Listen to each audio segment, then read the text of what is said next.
lions and tigers and bears, oh my. And boa constrictors and chimpanzees and camels. All of these exotic animals that folks like to keep as pets, which really isn't the appropriate term for these types of animals that really are wild and should stay in the wild. But every year you read about them in the newspapers. Um, you read about the attacks and how a person is mauled or worse, ends up dead as a result of keeping these um, wild animals.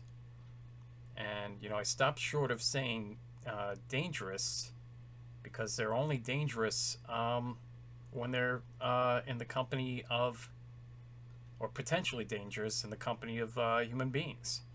Um, it's not their fault, and really they can't be blamed. And a few examples that come to mind in recent years, some stories. There was a documentary called Grizzly Man, a story of Timothy Treadwell, or Treadwell, that that was about a man who had the good intention of protecting bears in an area of Alaska, but good intentions didn't serve him too well. In fact, he and his girlfriend ended up dead after they were attacked by one, what they called a rogue bear. Um, Timothy Treadwell is kind of the reverse of bringing the animal into his home. He went to their home and got way too comfortable with them. A lot of times he would be closer than arm's reach of these massive beasts. And no, bad idea. And somehow, some way, he was able to survive 25 years in the Alaskan wilderness without being attacked once. Somehow, he had that fortune or luck, but his luck ran out. These are, after all, wild animals, large, and at times they can be ferocious, and they will attack if they feel somehow threatened. So it's probably not a great idea for folks to get too close to them or to, God forbid, bring them into your home, as was the case with the owner of Travis the chimp, um, who attacked poor unfortunate Charlie Nash some years ago. And while Travis didn't kill Charlie Nash, he himself ended up dead from police gunshot. They had to bring him down. So savage was the attack on that poor woman that left her greatly disfigured, and just a victim of a savage attack that really didn't have to occur. The team of Siegfried and Roy, Las Vegas stars that had an act for many decades. Part of their act was wild tigers. One particular albino tiger, white tiger, attacked one of them. I forget which one it was, Siegfried or Roy. And he's lucky he didn't end up dead. I don't know if they still keep that part of the act going. I don't even know if they're still an act. But yeah, that ended badly. For years, they had that as part of their act, and kind of backfired on them. Uh, these are not these are not pets. Um, these folks decide to keep these wild animals, um, and call them pets, or even family. In the case of the owner of Travis, the chimp, she in some interviews went on about how he was so close to being family, like a human being. He'd sit on the couch, drink a beer, watch TV. But if you pardon the pun, he really was only aping human movements, human gestures, nothing more. Um, it shouldn't be said. I shouldn't need to say this, but um, it has to be put out there that an animal's brain is an ocean of difference away from a human being's brain, and they they think, or their mind works differently than ours, and a lot of it is instinct and survival. And they act on these things. And okay, yeah, sure, you can have that 8 foot crocodile for 5 years, and it can cuddle up to you. Um, you could put your arm around it, and you can get real cozy with that crocodile. But all it's going to take is that one split second for it to act on its instinct, and nobody knows what could set it off. And you could end up on the menu. You could be, again, maimed, crippled, or in the morgue as a result of, that split second instinct that they act on. I believe that's what happened with Travis the chimp. Um, he saw something, he smelled something that triggered his instincts, and then that was it.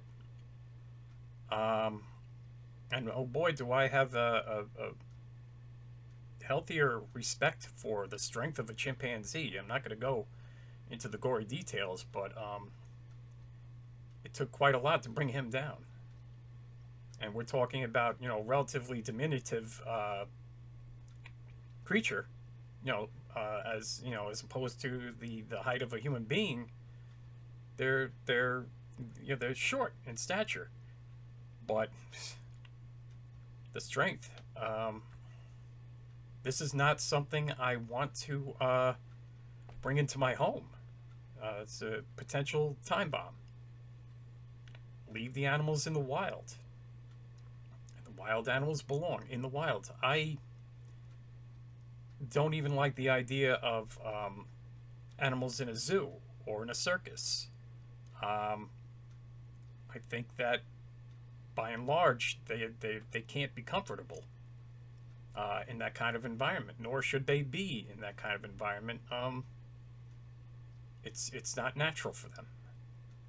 Um, in the case of endangered species, sure, in a controlled environment, if it's for the ongoing of the species, the procreativity of the species, that they can procreate and thrive, and the population of that species grow, absolutely. As long as it's done in a humane way, a controlled environment that's safe and not threatening, sure. Um, Otherwise, leave these wild animals in the wild. They can be very dangerous. Um, you have you have examples of folks owning these pythons or boa constrictors that are like get to over 20 feet in length, And if Squeezy decides to get a hold of you, not gonna make out too well. You're probably um, gonna be finished. Um, that's just that's just the way it's gonna go. Um, and whether you got real close with that python or boa constrictor or rattlesnake or whatever, um, if those instincts kick in, something makes them pop off, you're finished. I've always thought it was real foolish, uh, just irresponsible and vain kind of kind of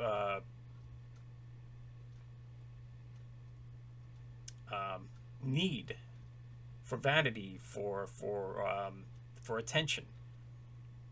To raise the bar and have something that no one else has. That everybody can look at and say, "Oh wow, look at him! He's got a Black Panther or a leopard or a lion, or Joe down the street has a 7-foot rattlesnake." Um, you want to be edgy. You want to be looked at as being uh, dangerous or whatever it is that you you want to be seen as. Um, if you happen to end up in a bad way, well, that's kind of like your folly, your stupidity. You decide to do that. You decide to bring something dangerous into your home. Something goes wrong. The only person that you could blame is that person in the mirror, and that's the way that goes. And it's unfortunate. Again, you read these stories all the time. Um, I haven't heard of it yet, but I'm surprised that somebody doesn't have a 10-foot tall elephant in their Manhattan penthouse. I have heard of attacks of camels um, mauling uh, people or a person some years ago. A camel. Um, Again, all it takes is whatever it is that sets him off, and you're gonna go bye bye. You'll be attacked, and little bitty human against a big, gigantic camel. You ain't gonna win that one. Just not gonna win that one. That's gonna go. That's gonna go south, and you're gonna pay the price, quick, fast, and in a hurry. It's craziness. Uh, Excuse me.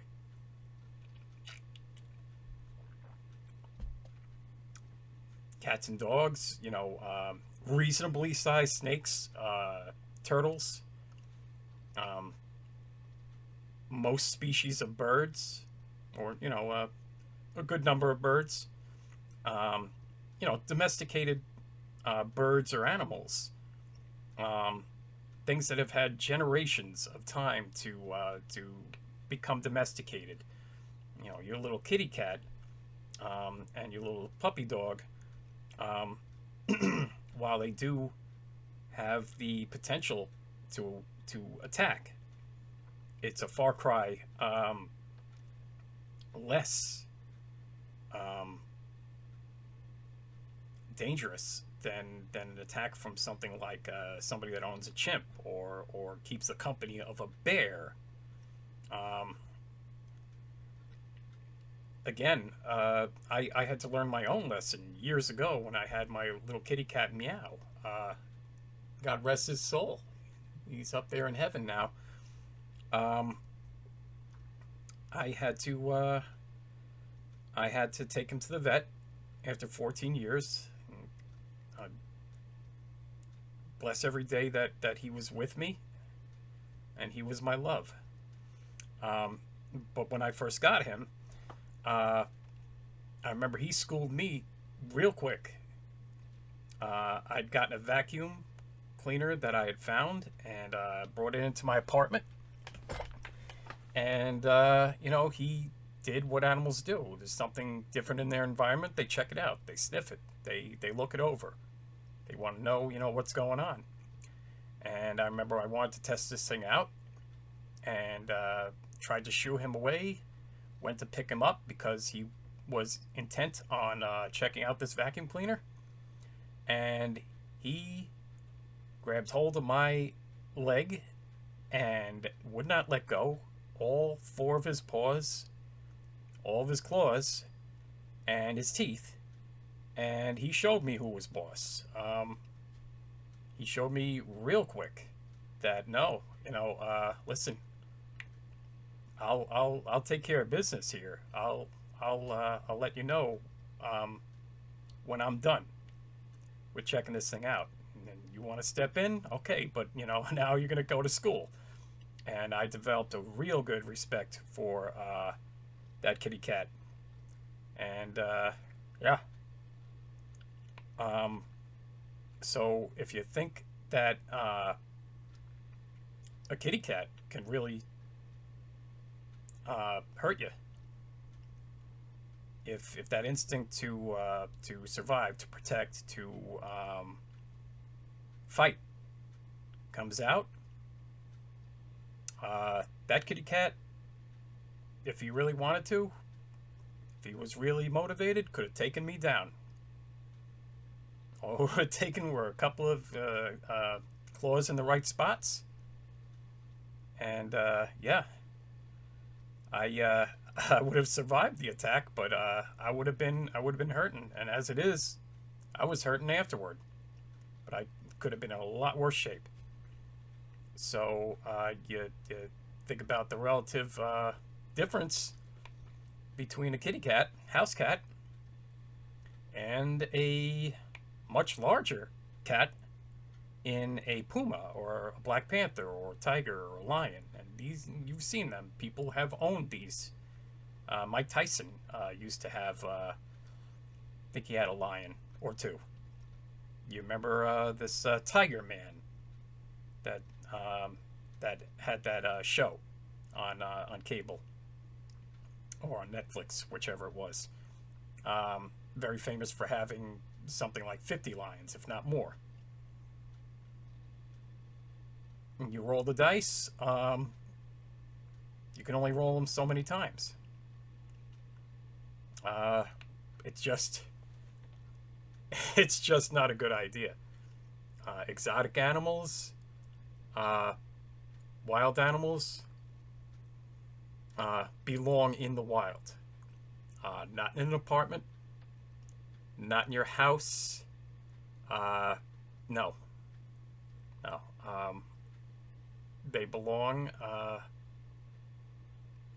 in the jungles, in the forests, in the wild. Leave them there. Don't try to domesticate them or make them your buddy. You've seen the videos where, you know, these folks will cuddle up to lions and bears and play around with them and pal around with them. Man, that is really gambling. So yeah, leave them in the wild. Wild animals belong in the wild.